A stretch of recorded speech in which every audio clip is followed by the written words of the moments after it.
আসসালামু আলাইকুম ভিউয়ার্স, আরটিটিসি টিভির পক্ষ থেকে সকলকে জানাচ্ছি স্বাগতম। আমি আজকে আপনাদের সাথে যে টিউটোরিয়ালটি নিয়ে হাজির হয়েছি তা হচ্ছে মাইক্রোসফট অফিস এক্সেল প্রোগ্রাম ব্যবহার করে কিভাবে আপনারা একটি ইনভয়েস শিট তৈরি করবেন সেই বিষয়টি আমি আজকে আপনাদের সাথে শেয়ার করব। তো ভিউয়ার্স দেখেন, আমি আজকে আপনাদেরকে ঠিক এরকম একটি ইনভয়েস শিট কিভাবে তৈরি করবেন সেই বিষয়টি দেখিয়ে দিব।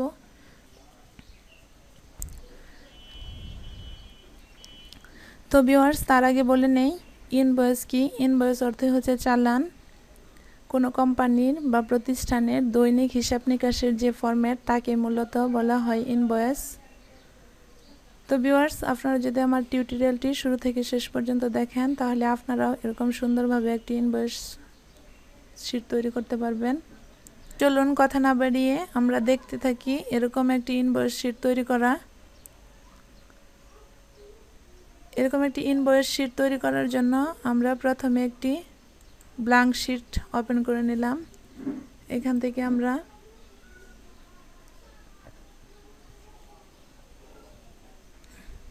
কতগুলো সেল সিলেক্ট করে তারপর এখান থেকে আমরা ব্যাকগ্রাউন্ডে একটা কালার দিয়ে দিব। আমি এখান থেকে ব্যাকগ্রাউন্ড কালারটা দিয়ে দিলাম। এখন এখানে আমাদের কোম্পানির নাম লেখার জন্য একটা টেক্সট বক্স নিতে হবে। তো আমি ইনসার্টে গেলাম, তারপর এখান থেকে একটা টেক্সট বক্স নিলাম। এখান থেকে আমরা একটা টেক্সট বক্স ড্র করে দিলাম।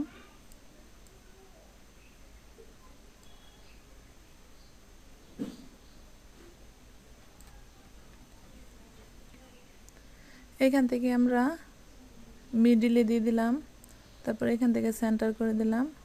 এখন এইখানে আমরা কোম্পানির নামটা লিখে দেব। আমি ওইখানে যেভাবে ইনভয়েস শিটটা তৈরি করেছি ঠিক এরকমভাবে এইখানে একটা ইনভয়েস শিট তৈরি করব।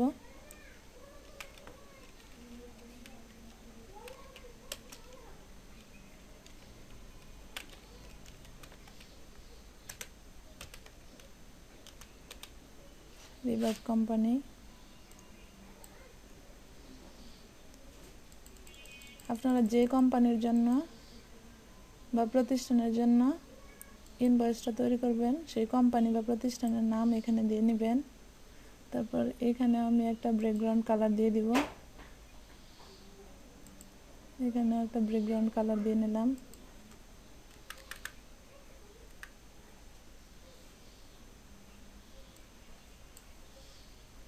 তারপর আবার ইনসার্ট থেকে আমরা ইনভয়েস ডেট এবং ইনভয়েস নাম্বারটা লেখার জন্য আরেকটি টেক্সট বক্স নিয়ে নিব। এখানে পেস্ট করে দিলাম।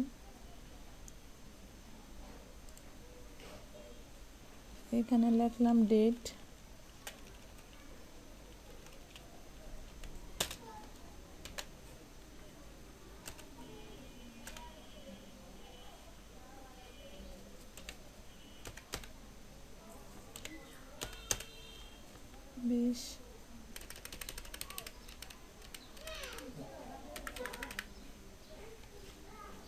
তারপরে এখানে দিয়ে দিব ইনভয়েস নাম্বার, কত নাম্বার চালান বা ইনভয়েস সেটা।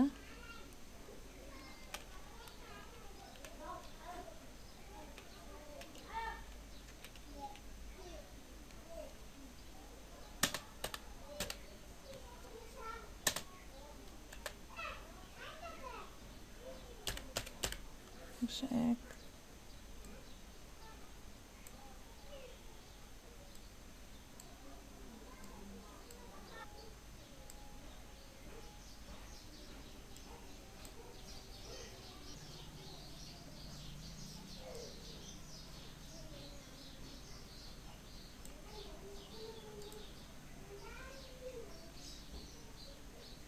আমার এই কালারটা ভালো লাগতেছে না, আমি এখান থেকে অন্য একটা কালার দিয়ে নেব।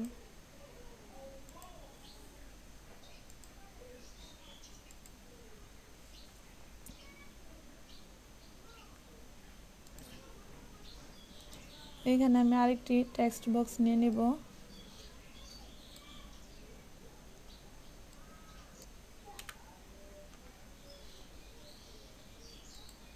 দিয়ে সেন্টার।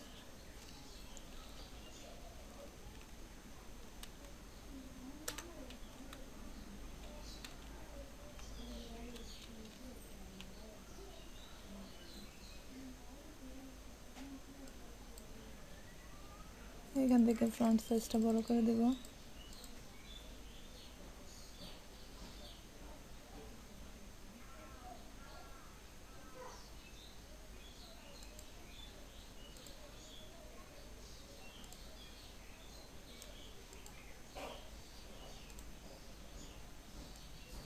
এটার ফন্ট কালারটা চেঞ্জ করে দেব।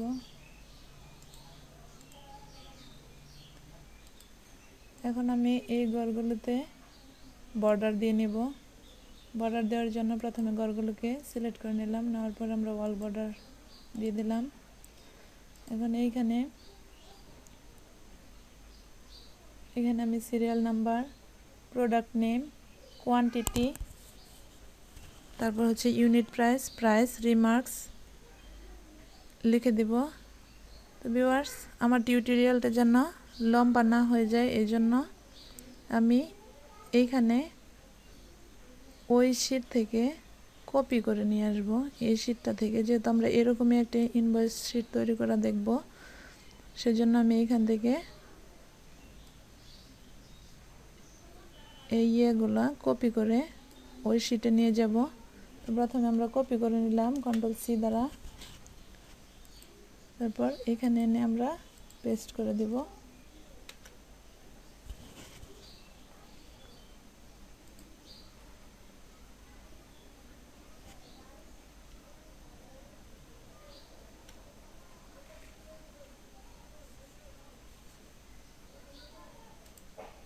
এখানে সিরিয়াল নাম্বার দিয়ে নিব।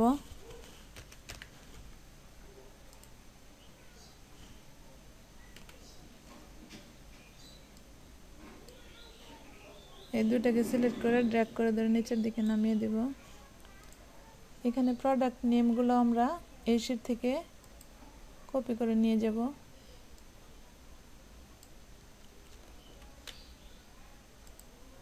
এখানে নিয়ে পেস্ট করে দেব।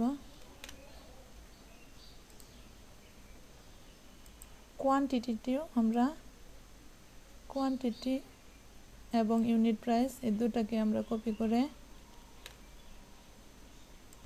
এই শীটে পেস্ট করে দিব।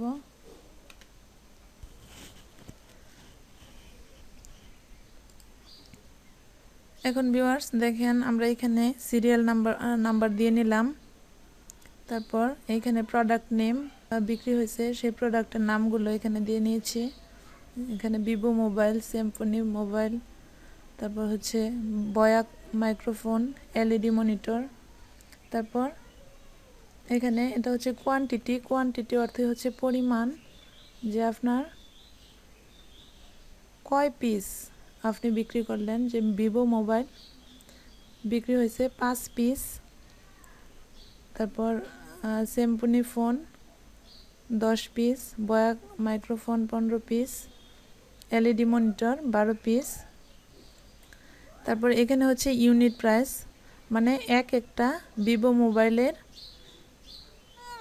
মূল্য হচ্ছে, প্রাইস হচ্ছে আপনার 15,000 টাকা করে। এখন আমাদের এইখানে বের করতে হবে টোটাল প্রাইস, যে 5 পিস ভিভো মোবাইলের 15,000 টাকা করে টোটাল প্রাইস কত টাকা হয়েছে সেটা আমরা এখানে বের করে দেব। এটা এখানে বের করার জন্য, প্রাইসের ঘরে এটা বের করার জন্য আমরা কিবোর্ড থেকে ইকুয়াল দিয়ে নিলাম।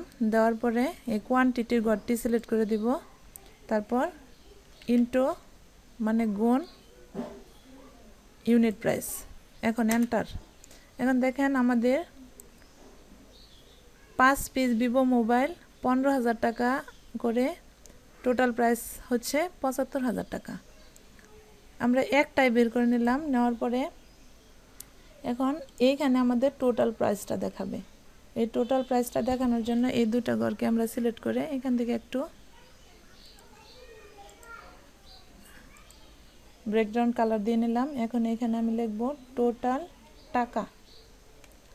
টোটাল টাকাটা আমাদের এখানে দেখাবে।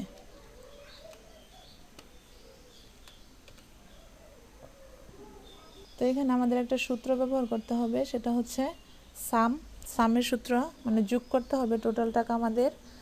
তো এখানে আমরা প্রথমে কিবোর্ড থেকে এই ঘরটাতে প্রথমে আমরা কিবোর্ড থেকে ইকুয়াল চিহ্ন দিয়ে নিলাম, তারপর আমরা সাম দিয়ে নিব, সাম, তারপর সামের সূত্র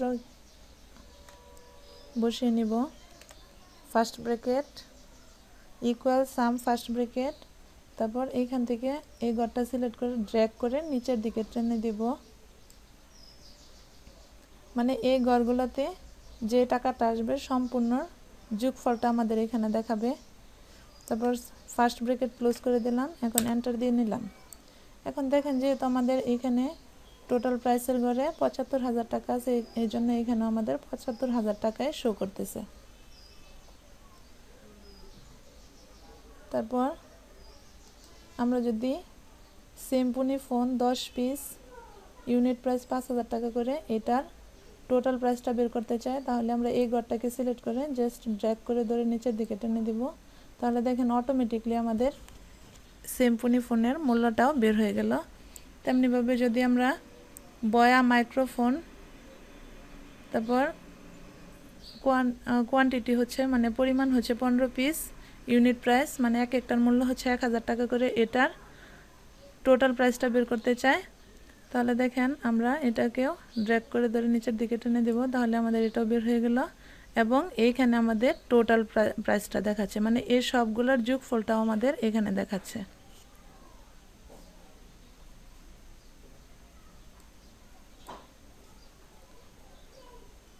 আর রিমার্কসের ঘরে আপনারা মন্তব্য দিয়ে নেবেন, যদি এই পণ্যগুলো সম্পর্কে কোনো মন্তব্য থাকে তাহলে এই রিমার্কসের ঘরে টাইপ করে দিবেন।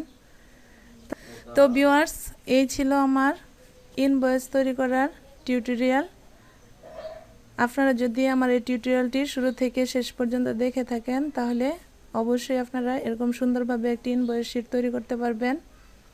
তো ভিউয়ার্স, আজকে এই পর্যন্তই।